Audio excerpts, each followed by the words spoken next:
I mean, it's just when you look at their eyes, when you look at how they're holding the baby, it was just, and you think, how do you put love into a piece of metal? What do you think? Yes, and holding the baby hope, love Yes. and hope, and thinking of their history, being torn away from their family and their country, and here to have hope that this baby represents a future. So here the statues, I don't know how Brian was able to do that, but Brian it's, Owens, correct? yes, Yes, Brian Owens. Owens, he's the This, sculptor. yes, to be able to do that so that they are human. They remind you of the human experiences and embrace them. Yeah, Yes. absolutely. What was your experience? Absolutely. There's something about the embrace, you know, collectively that is really compelling for me. And I do feel like a sense of overwhelmed, but it's in thinking about how people persevered, how they lived, how they created kinships, how they created community. And I feel like that comes across in looking at this first contribution to the five. I think that that's such a powerful first. And I tell you also, as I was studying the relief wall that's going to be made later, oh my goodness, I don't know if I can take it, but it's going to be, I mean, we have to tell the truth, right? It has to tell the truth. Galen Knoit, one of our favorites here on Another View. How are you? I'm doing great. I'm doing great. This is a great program, and I'm so thankful that you all are here today in my city. Yola, can you talk about the confusion with Jamestown and how Calvin Pearson and his team and Bill Wiggins, they came together and found that this is where the first 20 enslaved Africans arrived, because there's still confusion out there. Thank you for that question. Yes, Yeah. definitely. And so as we approach the 400-year commemoration of Jamestown, scholars came together from all across the country, and really there were documents that were not very well known, that helped to change the historical marker at Jamestown to properly say Point Comfort, which is a very specific place.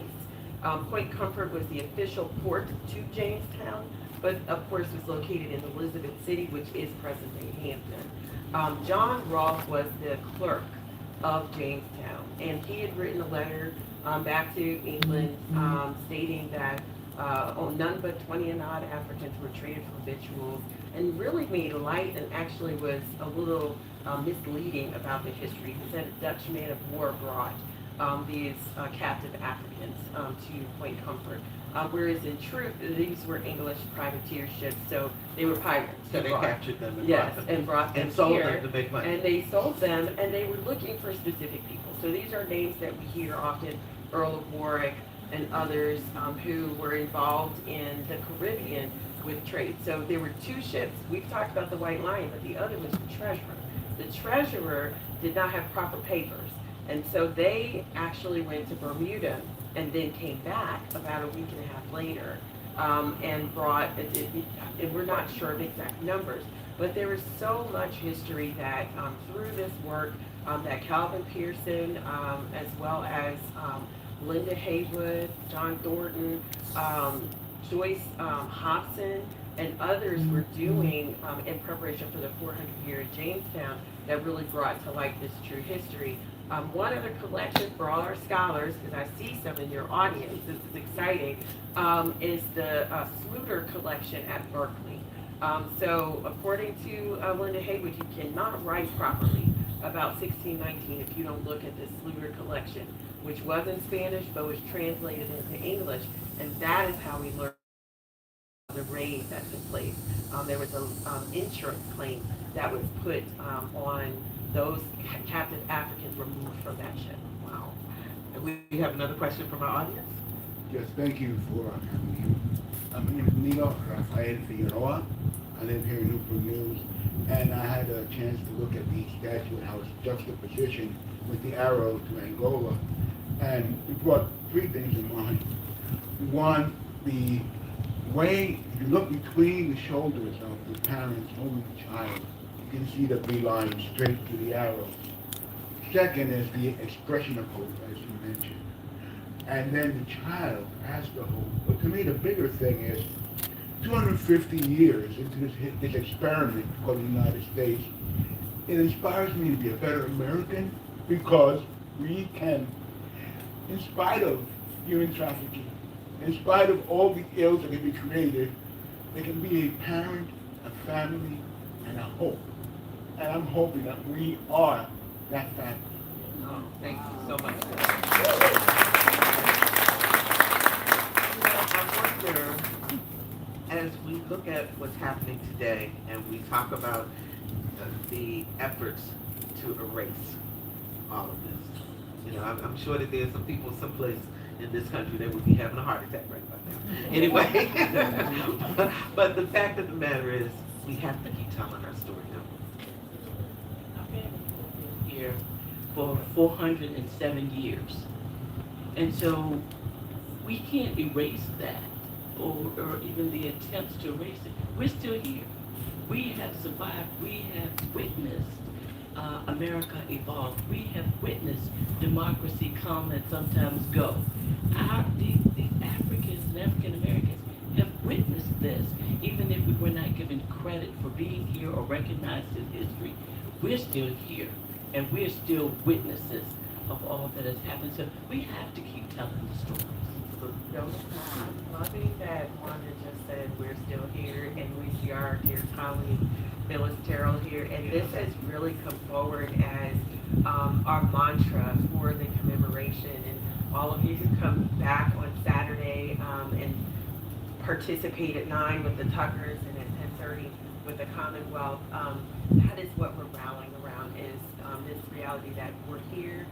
We made this, so we contributed to the making of America, and we're going to contribute to freedom. Because even though, you had scholars and so forth, you really engaged the community.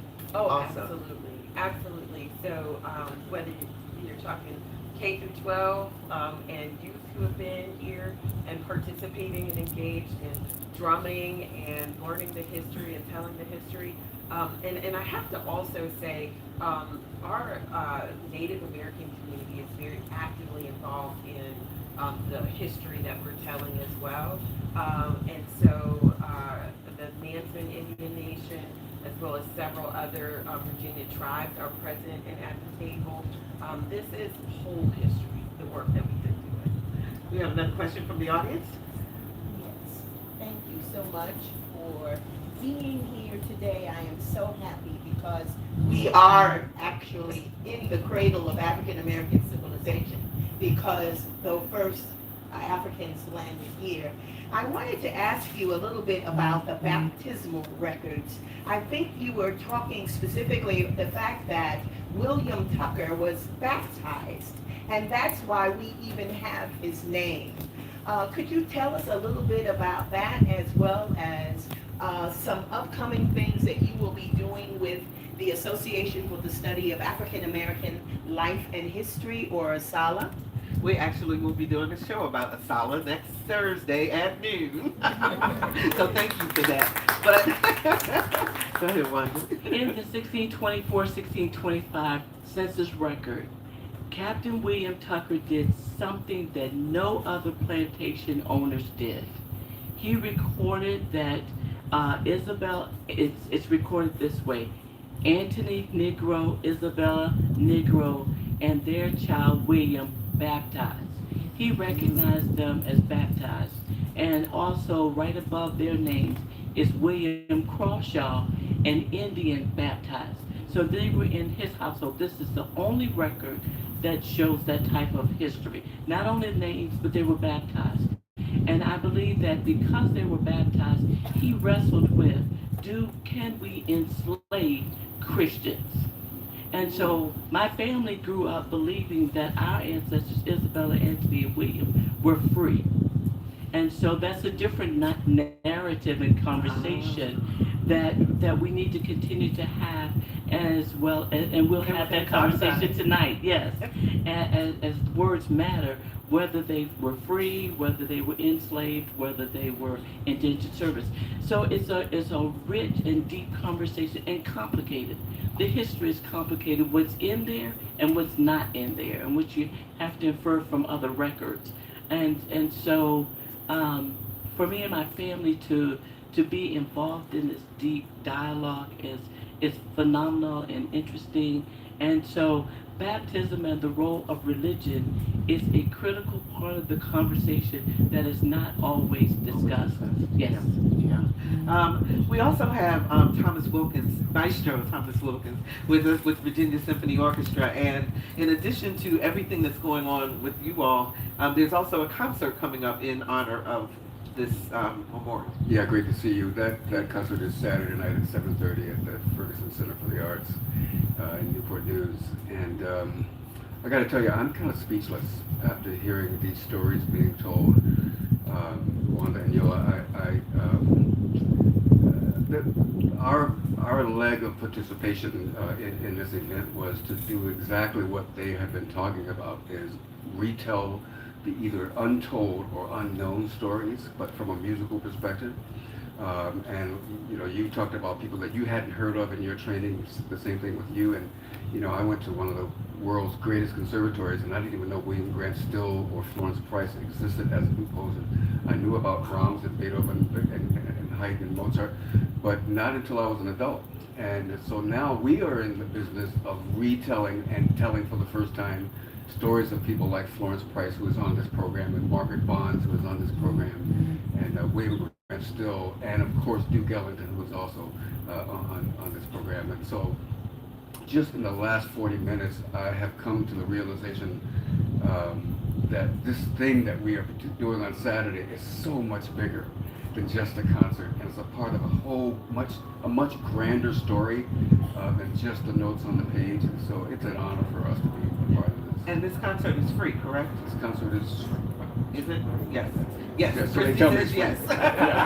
So it is free and open to the public. Yes. Come on, that's at 7:30. Yes, 7:30 At the Saturday. Ferguson Yes, Center. and we have we have a chorus that's being conducted by my colleague Terry Butler, and a singer, and we have music with just piano and singer, and orchestra and singer, and orchestra and chorus.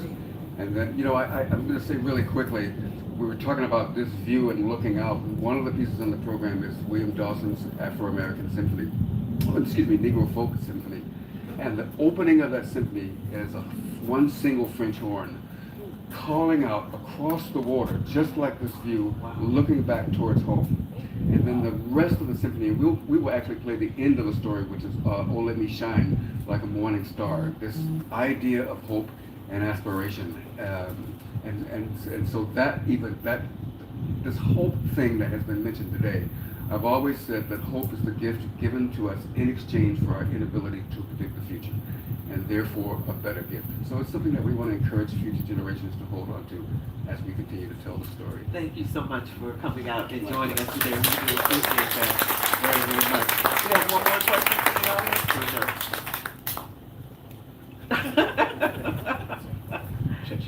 Peace and blessings, everybody. My name is Jafari Jones. I'm the president of BLM 757, also known as Black Lives Matter 757. And I'd first like to thank y'all for preserving and making sure that our history is being told. And my question is more so, we've been able to make some history, some waves here, and we've been active for about 10 years and seeing the shape and the mold of Virginia and all this deep history, including here in 1619 and Southampton with Nat Turner and everything else that's going on. Most of the time when I come into rooms like this, I'm the youngest in the room, and I'm not really that young. And also, it's not predominantly us, and we're not telling our history to it. Is there any room, is there a way that we can collaborate, or is there room for collaboration in any way that we can get the youth more involved so they know where they came from, so they know the very significance of this land? We have Hampton University right around the corner, we have North State University right across the water. And that history should be embedded in those. Sorry about the microphone. We're having some audio issues, but I get your gist of your question. So let me let the audience respond to that. How did we get the youth involved? Yes, absolutely. Well, number one is you have to create the seat at the table. And it's about empowering the youth to use their voice themselves, in contrast to us telling them exactly what to do, and creating the opportunities for them to explore the history. We have an incredible partnership with the City of Hampton, and just this week with the Unity Office, with Gabe Diaz, with Hampton History Museum, with Hampton University. We were there for the kickback. And there is endless opportunity. The key is structured and guided activities. So it's not just simply opening your doors, it is creating a quality experience for the next generation. So perhaps Yeah. we got afterwards, we got plenty of time for conversation and collaboration. So thank you very much for that question. We appreciate that.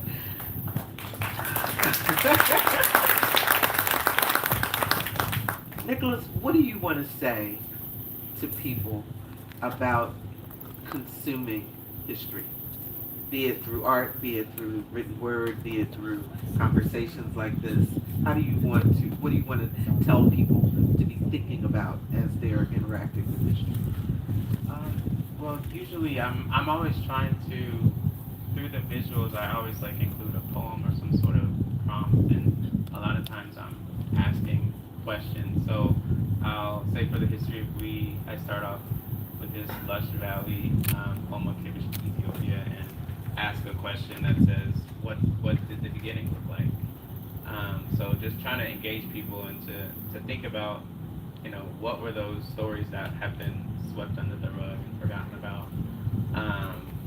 For Born on the Water, I always write, I say in this, like when I'm signing the book, I say with liberty and ...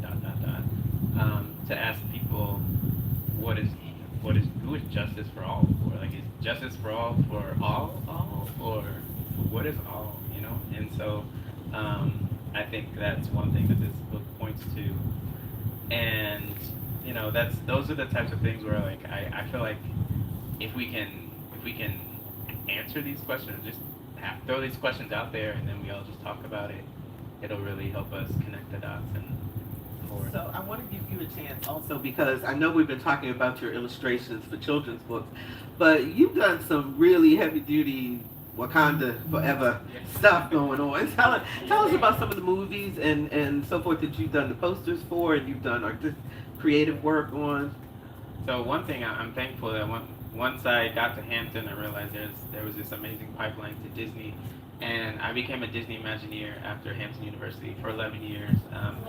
Along that path, I ran into Ryan Coogler a lot, so I was like, hey, we should do some art together, we should do some stuff together. So I've been working with him on Space Jam and all the stuff that he's working on, Judas and the Black Messiah, being able to work on Black Panther Wakanda Forever, being able to meet Chadwick Boseman on the set of Black Panther, the king, and to work with Ruth Carter. We worked on Sinners together, so I'm always just like trying to visualize. Ryan Coogler gives me the script. I try to visualize his words, and we just make some magic. Y'all see what kind of magic another thing brings you? Congratulations. That is just fantastic. And your degree is in architecture? Architecture. You got time to draw in sticks and lines? Is that, I feel like lines and dashes? To be a little more, a little more right brain, or I don't know, left brain or right brain, I don't know. Oh gosh. All right, tell me some more things that people can experience if they come this week. Yes, absolutely. We hope to see you this afternoon at 4 o'clock at the Fort Monroe Visitor Center. We have a discussion with the descendants of the White Lion, brought to you by the William Tucker 1624 Society. Immediately after, Project 1619 is hosting Words Matter, Remembering the Enslaved.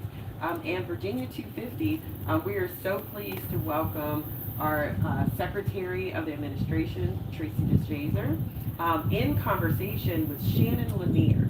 Now, Shannon is the 9th great-grandson of Thomas Jefferson and Sally Hemings. And so as we think about the complexity of this history, whether it's freedom, whether it's relationship, we want to have a whole and complete dialogue. And so Shannon has decided to come and join us. So we're looking forward to that. Wanda, I know that the Tucker family, you know, your name is known, you guys are really into this, but I'm curious, is all the Tucker family as enthusiastic as you are? I see your brother over there laughing, so. I think some of them are getting there. I think some of them are getting there. But what is phenomenal is, as a part of our dialogue this afternoon, is we have 2 more White Lion descendants that will be with us at 4 o'clock. So we have Rick Murphy and Edward Davis. So we know that there are many, many more descendants. The Tucker name may be out there prominently, but there are many more, and we want to welcome other White Lion descendants or the descendants of those early ships within the first 9 years. And we know that they're out there, and we're looking forward to getting together so that people can learn the history and they can also be the ones telling their own stories. How closely did the oral history from your experience within your family align with, well, how closely does the oral history that you learned from your family align with the history that you're learning as a scholar? And so knowing that we are descendants of William Tucker, that part is documented. So that's accurate. And then there were other pieces that were not quite as aligned. And we have even a story of a free Tucker that became enslaved later. So we know slavery is also a part of our family later on. We don't know the date or year, but we do have record of that. So there are pieces of the story and how they came from Isle of Wight across the James River. So there are pieces of the story that we can embrace. And then some pieces we're like, I'm not quite sure that happened like that, because the historical context doesn't support some of that. Let me see if we can get one more question in from the audience. I am just amazed at what I'm experiencing here today. I'm R.E. LeBlanc. I am a retired teacher, high school teacher in Chesapeake, and I'm now a full-time producer. I'm currently working on a project called Chasing Freedom, which asks the question, what truly is freedom, and what it has meant to different people throughout history. This gentleman over here before me, I think he kind of stole a little bit of my question, but I'm gonna make it short.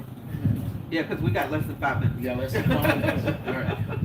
So when young people visit the memorial, what do you hope they understand differently about American history? Yola, let's start with you. I'll try to keep it brief too. Number one, that our history does not begin with slavery. I want them to understand who we were before slavery. And I want them to know that America's Black history started here on this site. That's in their backyard. It's local. America's Black history. Wow. We have any other questions from the audience? We got 2 more minutes. Go ahead. Gayleen has got another quick question. She's got a lot of questions today. Oh, sorry, I forgot. This is more about, look around our site. Everyone goes to Martha's Vineyard in record numbers. This should be the Martha's Vineyards of the South, the African landing for the nation and for the world. And so next year I challenge everyone to expand our reach and bring people here so this can be the Martha Vineyards of the South and for our history. Thank you. Thank you. Thank you very much.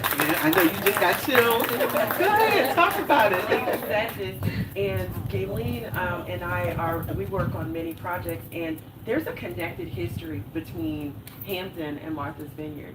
So Oh, wow. Bartholomew Gosnell was documenting the coast. He named Cape Cod, he named Martha's Vineyard after his daughter, and Gosnell Hope Park is named after him.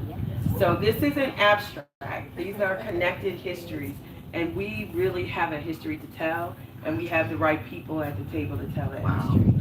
So we have like 2 minutes left. I want each of you to give some encouragement to people to go find the history, either their personal history or the history in general. And I will start with you, Nicholas. We'll start on that end. I would say I always try to tell the young people to whatever it is that your passion is. I think everybody's creative. I start by saying raise your hand if you're an artist. I think everybody's an artist. Pair that creativity with something that you feel like is broken. There's a lot of brokenness in the world. What needs to be fixed? Put those things together, and you will make artivism. So make some artivism. Thank you, Dr. Tucker. Dr. Wanda Tucker. For people to interview their elders, learn the history while they are alive, because then when there's the funeral, there's a different conversation. But the history that they miss is lost. And I believe someone said the other day, when a elder dies, a library is burned. And that was a powerful Wow. statement and imagery that they gave us. Yeah, very much so. Yola. I think Scott Martin will agree with me on this. I want you to engage where the history happened. So I want you to come to the sites, to the commemorations, to those places, and just really take the time to connect with place and space. Because when you come here, you really want to come and you want to sit, and you want to watch it for a while, Yes, don't you? absolutely. And people often ask, what is the one thing that's the same? And it's that water. The sound of those waves crashing is something we can share with the ancestors. That we experience that together. Audience, have you had a good time? Thank you all so very much. That was SM historian Yola Dance, Dr. Wanda Tucker, direct descendant of Anthony and Isabel and William. And also artivist, concept artist, picture book creator, film concept artist, and movie poster designer Nicholas Smith. Audience, we hope that you will come to the African Memorial Landing at Fort Monroe and learn this history for yourself. There are activities planned now through this Saturday, including the official unveiling of the newest installation called The Figures on Saturday, August 29th at 11 a.m. So you can go to, what's that website again? 400 years forward. 400yearsforward.com. 400yearsforward.com. Next week on Another View, we continue our journey through Black history with ASALA, the Association for the Study of African American Life and History.